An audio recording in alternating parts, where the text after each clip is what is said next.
Hello everyone, welcome back to my YouTube channel ಅಟಿಲ್ by Pooja.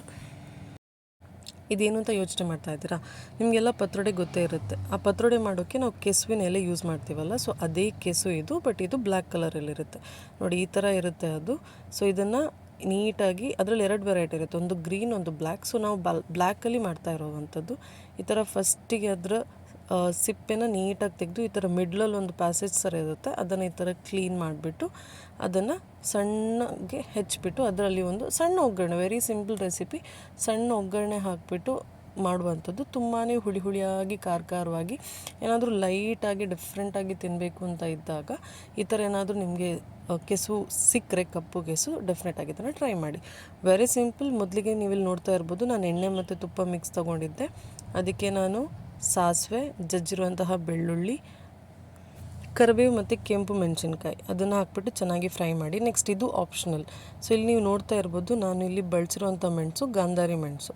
So ಈ ಗಾಂಧಾರಿ ಮೆಣಸು, tomato ಇದು ಆಪ್ಷನಲ್, ಬೇಕಾದ್ರೆ ಸ್ಕಿಪ್ ಮಾಡ್ಬೋದು, ಬಟ್ ಹಾಕಿದ್ರೆ ತುಂಬಾ ಚೆನ್ನಾಗಿರುತ್ತೆ. ಸೊ ಇದನ್ನು ಚೆನ್ನಾಗಿ ಇವಾಗ ಬಾಡಿಸ್ಕೋಬೇಕು.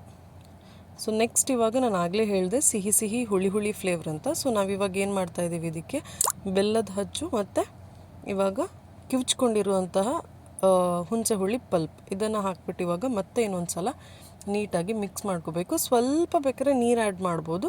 ನಂತರ ರುಚಿಗೆ ತಕ್ಕಷ್ಟು ಉಪ್ಪು.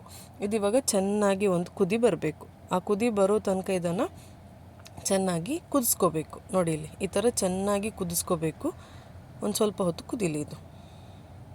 ನೆಕ್ಸ್ಟ್ ಇದು ಕುದ್ದಾದ ನಂತರ ನಾವು ಆಲ್ರೆಡಿ ಏನು ಕಟ್ ಮಾಡಿ ಇಟ್ಕೊಂಡಿದ್ದೀವಲ್ಲ, ಅದನ್ನು ಇವಾಗ ಒಂದೊಂದೇ ಹಾಕಿಬಿಟ್ಟು ಇವಾಗ ಈ ಥರ ಮಿಕ್ಸ್ ಮಾಡಬೇಕು.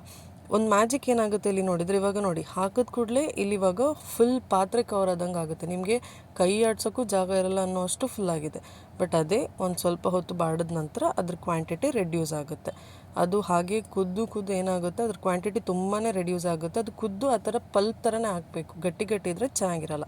ಇಲ್ಲಿ ನೋಡಿ ಇವೆಂಚುಲಿ ಕುದ್ದಾಗ ಇಲ್ಲಿವಾಗ ನೀವು ಕನ್ಸಿಸ್ಟೆನ್ಸಿ ಆಮೇಲೆ ಟೇಸ್ಟ್ ಎಲ್ಲ ನೋಡ್ಬೋದು, ಹುಳಿ ಖಾರ ಉಪ್ಪೆಲ್ಲ ಕರೆಕ್ಟಾಗಿದೆಯಾ ಅಂತ. ಒಂದು 5-10 ನಿಮಿಷ ಆ ಥರ ಬೇಯಿಸ್ಕೊಂಡ ನಂತರ ಈ ಥರ ಅನ್ನ, ಒಂದು ಪಲ್ಯ ಸೈಡಲ್ಲಿ ಇದು ಸೂಪರಾಗಿರುತ್ತೆ. ಡೆಫಿನೆಟಾಗಿ ಒಂದು ಸಲ ಟ್ರೈ ಮಾಡಿ. Thank you for watching.